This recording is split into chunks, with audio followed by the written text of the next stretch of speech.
자, 오늘 새벽에 우리에게 주시는 하나님 말씀을 받습니다. 오늘은 요한복음 16장 16절에서 22절까지 말씀을 함께 받도록 하겠습니다. 16절부터 22절 한 절씩 교독하고 마지막 22절은 같이 읽도록 하겠습니다. 16절 먼저 읽겠습니다.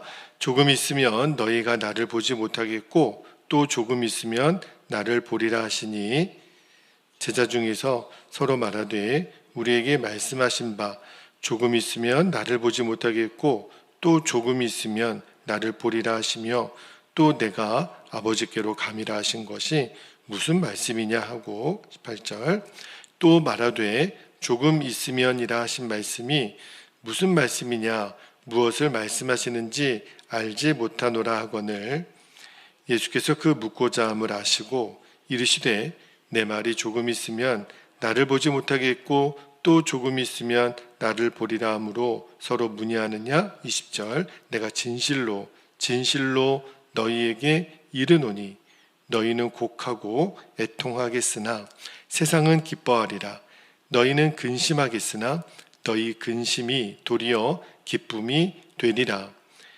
여자가 해산하게 되면 그 때가 이르렀으므로 근심하나 아기를 낳으면 세상에 사람 난 기쁨으로 말미암아 그 고통을 다시 기억하지 아니하느니라 22절 함께요 지금은 너희가 근심하나 내가 다시 너희를 보리니 너희 마음이 기쁠 것이요 너희 기쁨을 빼앗을 자가 없으리라 아멘 하나님 말씀입니다. 오늘은 20절 맨 마지막 부분에 나오는 너희 근심이 도리어 기쁨이 되리라 오늘 설교 제목이 되겠습니다. 오늘 두 가지 근심에 대한 이야기를 좀 나눌게요. 세상이 주는 근심이 있고 또 하나님의 뜻대로 하는 근심이 있는데 예수님은 제자들에게 늘 말씀하시기를 세상 근심을 하지 말아라. 세상 일을 위하여 근심하지 말라고 말씀하셨죠.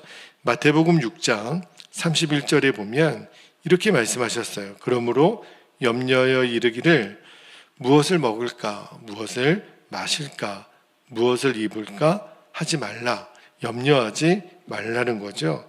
여러분 무엇을 먹을까, 무엇을 마실까, 무엇을 입을까 이 말은 세상 근심의 대명사 같은 거예요. 그런데 예수님이 제자들에게 그런 것 갖고 근심하지 말아라.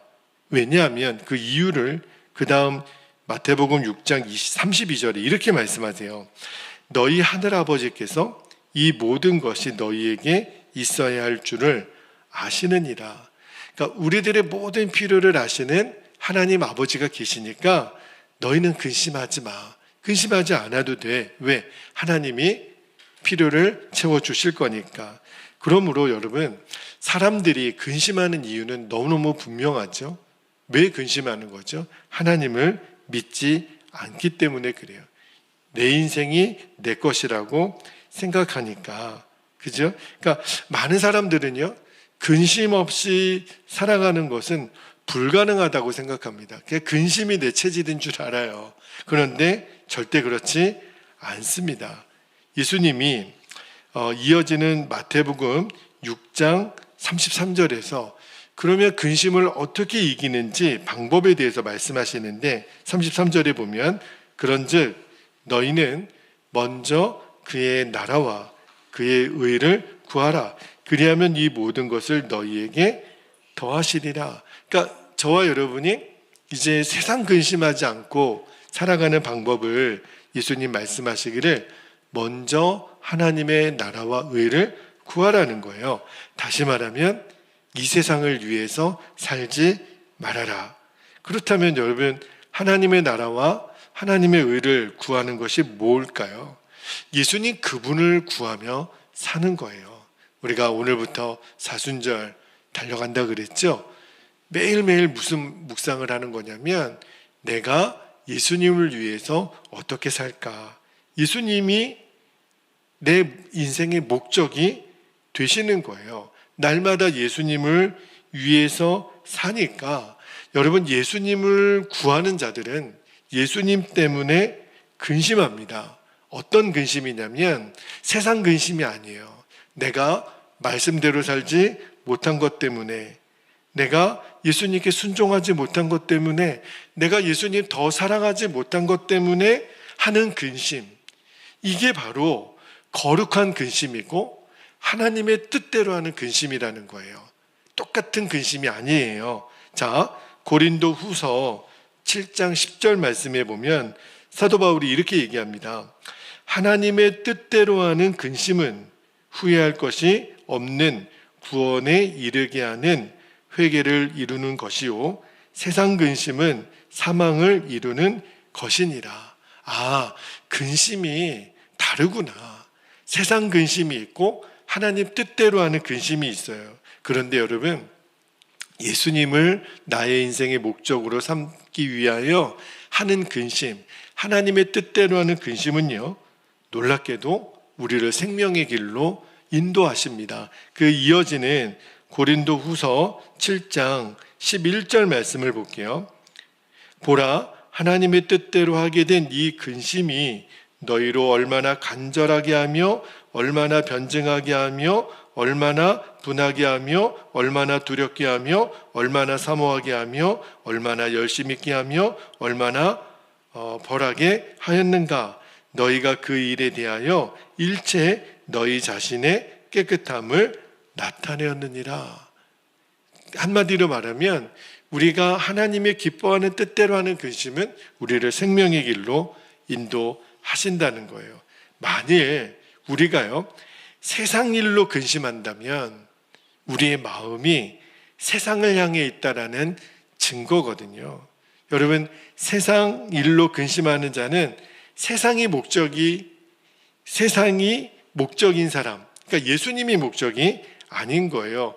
그래서 세상을 위해서 그렇게 생명을 다해 달려가는 거죠.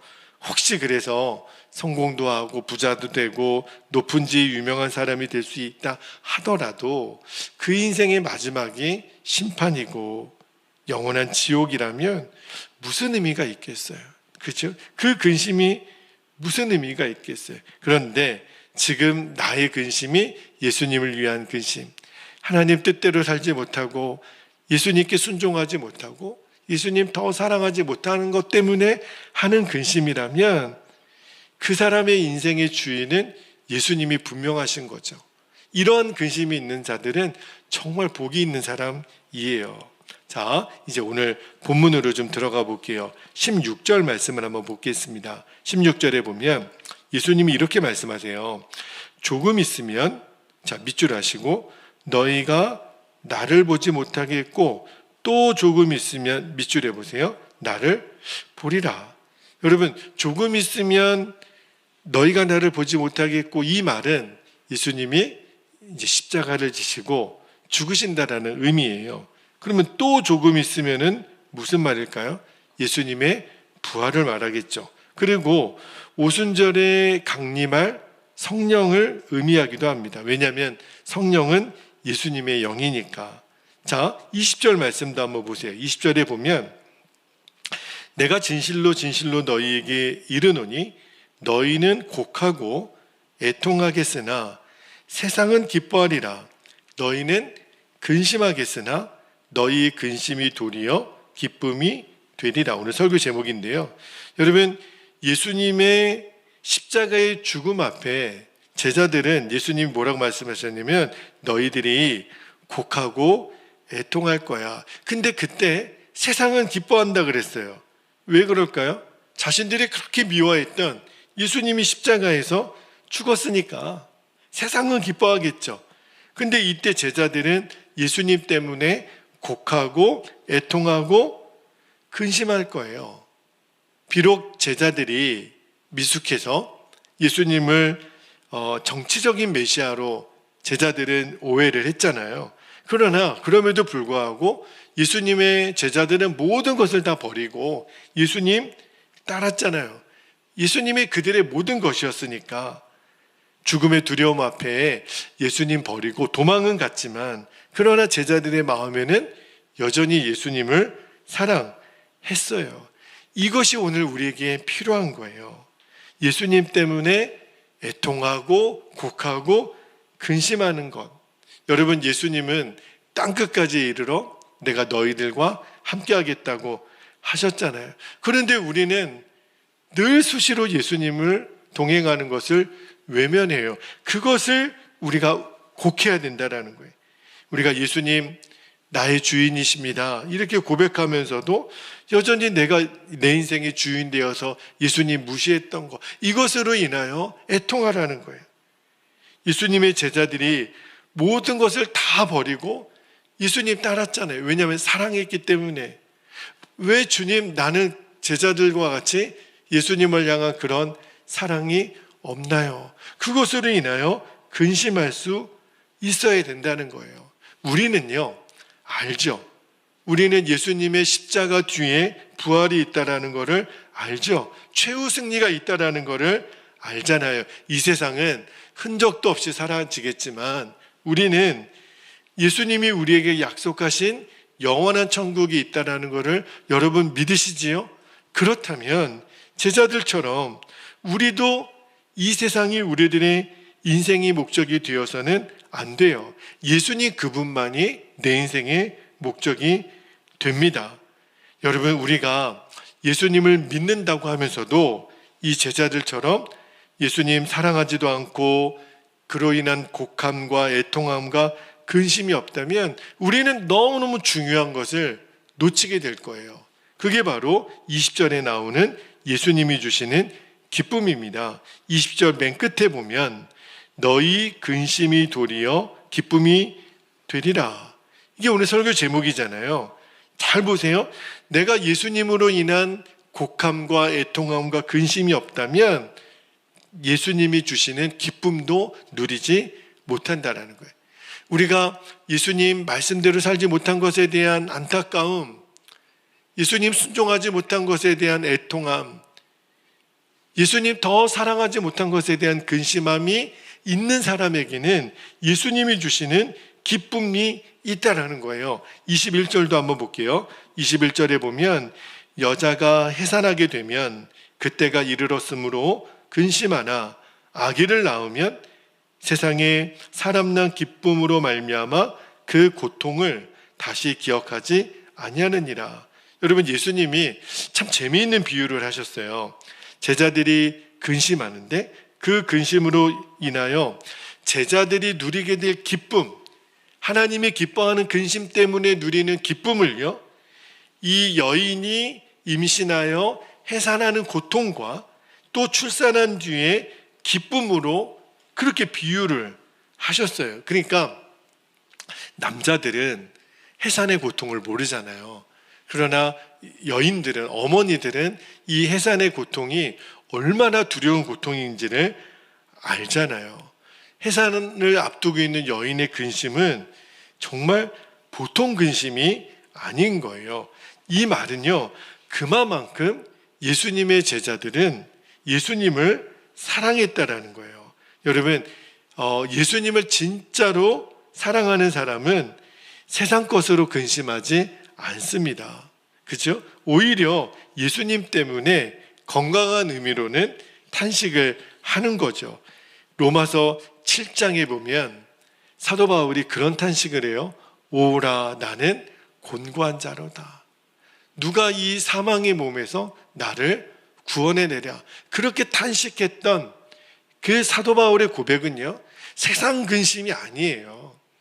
하나님 말씀대로 살지 못해서 주님, 제가 너무 괴롭습니다. 그런데 하나님은 그런 바울의 그 고민과 그 근심을 기쁨으로 채워주세요. 그래서 나중에 로마서 8장, 제가 로마서 8장 말씀을 다시 한번 한국어로, 일본어로, 영어로 지금 암송하고 그 말씀의 은혜를 누리고 있는데, 로마서 8장 39절 맨 마지막 절에 보면 바울이 이렇게 고백하잖아요. 다른 어떤 피조물이라도 우리를 우리 주 그리스도 예수 안에 있는 하나님의 사랑에서 끊을 수 없으리라. 너무 기쁜 거예요.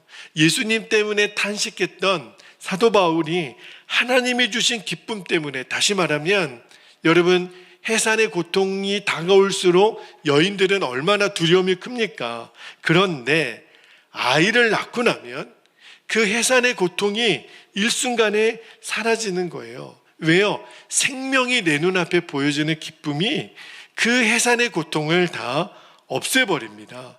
얼마나 그 기쁨이 큰지. 다시 말하면 예수님으로 인한 근심, 하나님의 뜻대로 하는 근심은요, 이전까지 내가 그것 때문에 그렇게 애통했지만 하나님이 기쁨을 채워주시는 거예요.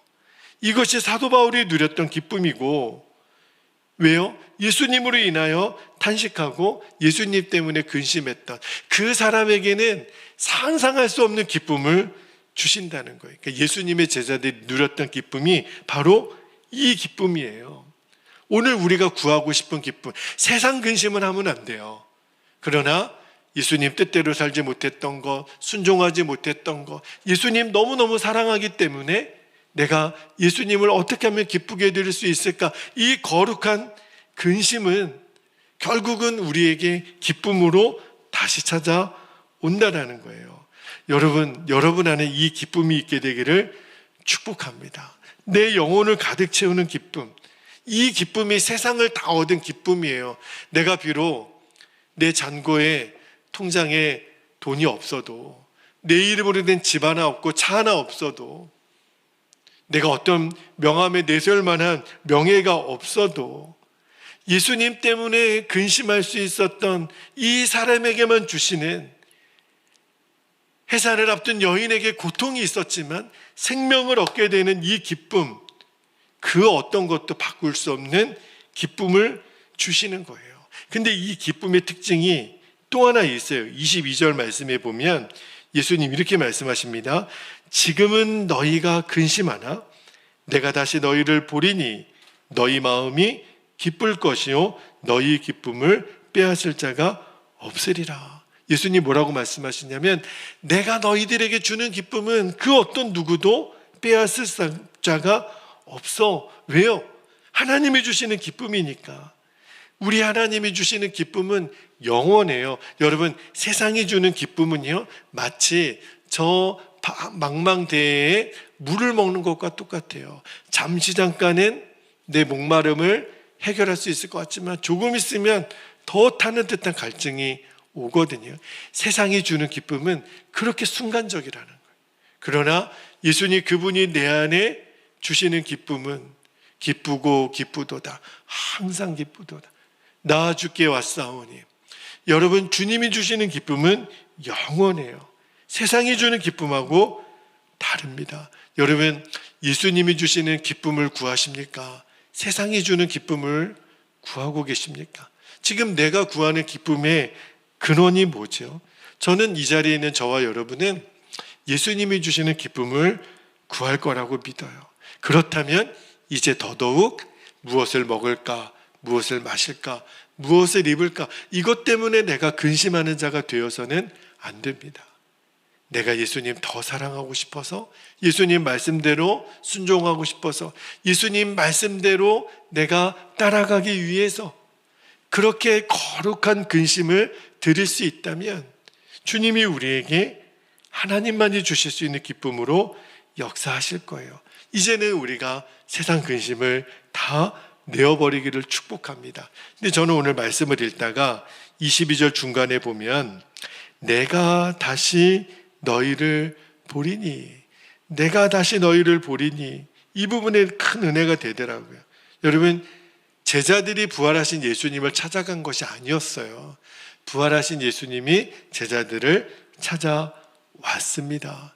제자들은 근심하고 애통하고 곡했지만 예수님이 제자들에게 찾아와서 제일 먼저 하신 말씀이 뭐예요? 평안히 있으라. 제자라, 이제 울지 마. 이제 애통하지 마. 이제 근심하지 마.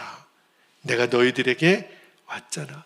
여러분, 오늘도 우리가 예수님 때문에 때로는 근심하고 곡하고 애통할 수 있어요. 힘들 수 있어요. 아플 수 있어요. 그러나 그 예수님으로 인한 근심, 하나님의 뜻대로 하는 근심을 지금도 감당하고 있는 그 눈물의 아들과 딸들에게 주님 찾아오셔서 다 그 눈물을 닦아주신다는 거예요. 내가 다시 너희를 보리니.